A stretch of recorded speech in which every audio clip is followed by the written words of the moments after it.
Famille, réveillez-vous. Ah, vous dormez trop. On vous a dit qu'il n'y aura pas élection. Et il passait le temps de s'amuser.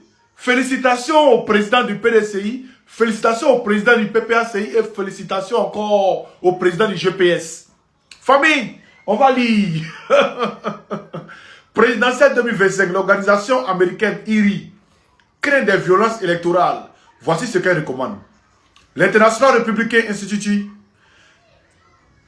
IRI, une organisation de droit américain, a animé une conférence de presse à Abidjan pour mettre à nu les échecs du système électoral ivoirien, qui pourraient déboucher sur de graves violences lors de la présidentielle d'octobre 2025. L'IRI fait également des recommandations ci-dessous. L'intégralité de son rapport exclusif. Ok, on va lire. On met tout ici. Je suis en train de lire actuellement. 1. L'élection présidentielle de 2025 en Côte d'Ivoire arrive à un moment charnière pour le pays, qui positionne comme une puissance économique régionale dans un contexte d'influence grandissante de l'Alliance des États du Sahel, AES, et d'une menace terroriste croissante dans la région. Le peuple ivoirien aspire à un processus électoral pacifique et transparent qui maintient la stabilité, mais beaucoup craignent une répétition des violences qui ont marqué les cycles électoraux précédents et fait de nombreuses victimes. Afin de démontrer le soutien international à un processus électoral crédible, l'International Republican Institute, IRI, a déployé une mission d'évaluation préélectorale en Côte d'Ivoire du 22 au 26 septembre 2025. La mission était dirigée par une délégation d'experts qui ont évalué, l'environnement électoral avant l'élection présidentielle du 25 octobre.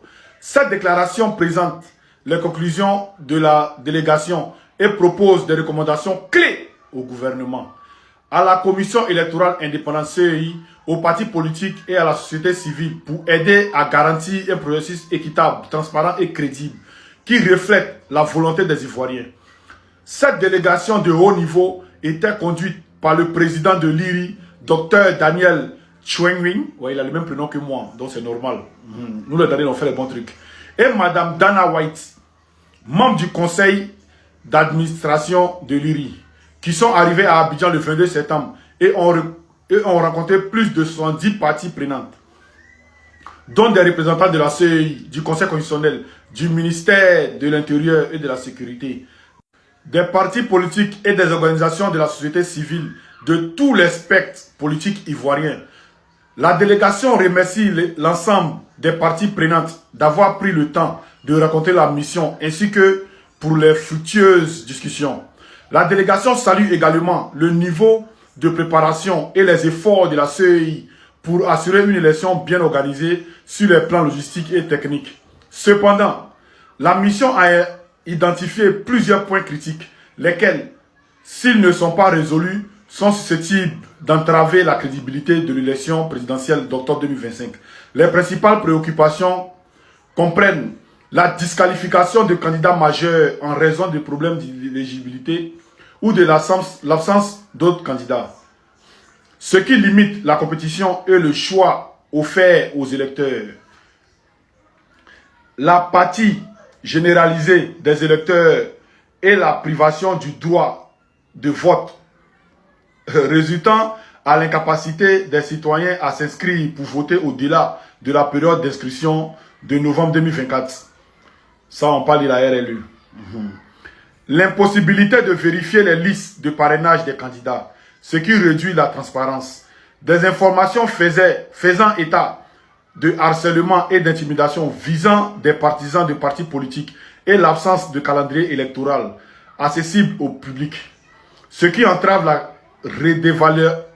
redevabilité. Ces points reflètent les préoccupations plus larges concernant l'intégrité électorale, la méfiance du public à l'égard des institutions et le risque d'instabilité ou de violence. À travers cette déclaration, la délégation présente une évaluation impartiale et objective de l'environnement politique et électoral actuel, tout en proposant des recommandations pratiques pour renforcer la confiance des citoyens dans le processus, atténuer le potentiel de violence électorale et démontrer le soutien international à la démocratie en Côte d'Ivoire. La délégation espère que les autorités électorales et les partis politiques prendront pleinement en compte des conclusions et des recommandations formulées dans cette déclaration à l'approche de l'élection d'octobre 2025. 2. Météorologie. Bon, ça, je vais vous mettre, vous allez lire après. Vous partez sur Infodrome, vous allez lire tout. Voilà. Partagez cette vidéo massivement et on est ensemble, les gars. Alassane Ouattara est vraiment cerné au niveau national et international.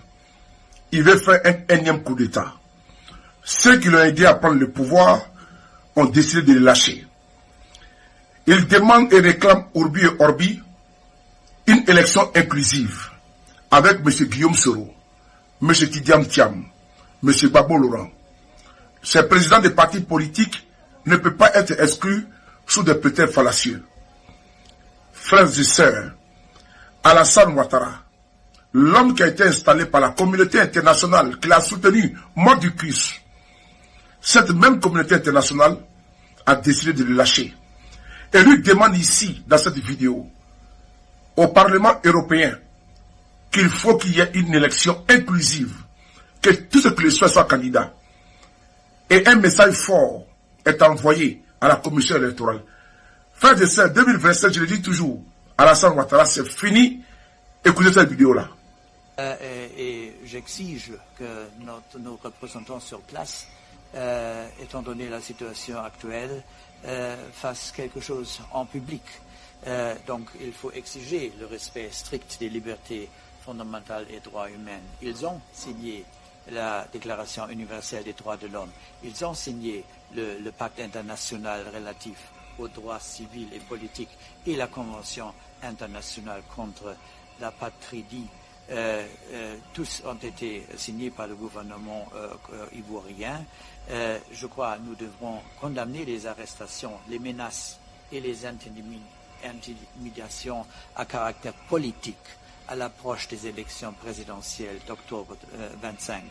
Il faut lancer un appel au gouvernement ivoirien pour l'inviter à veiller à ce que toutes les procédures judiciaires respectent les normes nationales et internationales en matière de droits de l'homme.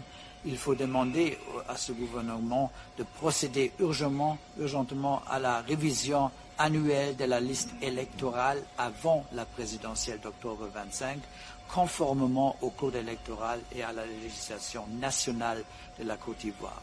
Il faut inviter la commission électorale, le Conseil constitutionnel et le gouvernement ivoirien à prendre toutes les mesures nécessaires pour que tous les candidats qui le souhaitent puissent se présenter à la prochaine élection présidentielle sur un pied d'égalité.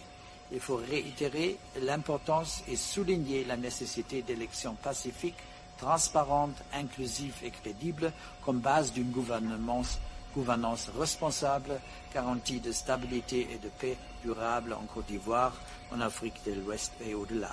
Et il faut signaler que les personnes portant atteinte au bon fonctionnement de la démocratie en Côte d'Ivoire peuvent faire l'objet de mesures restrictives, de même que celles qui cherchent activement à perturber le processus démocratique. Je crois vraiment que notre ambassadrice là, elle ne doit pas rester taciturne sur cette situation. Il faut que nous soyons vocales sur place et comme j'ai dit, il ne s'agit jamais de nos standards, mais... Frères et sœurs, des sanctions ciblées vont être prises contre le pouvoir de Ouattara. Interdiction de voyager, jet de savoir. Oui, des mandats d'arrêt seront émis contre ceux-là même qui font entrave au processus électoral en Côte d'Ivoire. Voici maintenant, nous sommes arrivés au moment crucial. Alassane Ouattara sera sanctionné bientôt. Lui et sa bande, les Bakongo, Mamadou Touré, Bakongo, Cissé Bakongo, Adjoumani, et tous ceux, puis Blair, bientôt seront sanctionnés, ils ne pourront plus voyager. Ils vont geler leurs avoirs, leurs familles, leurs enfants et autres ne pourront pas voyager. Jeudi 2025, Alassane Ouattara va quitter le pouvoir. La pression est forte. Une élection inclusive, transparente. Il faut que la délégation de l'Union européenne en Côte d'Ivoire se bouge. Vous avez entendu. Vous allez voir bientôt.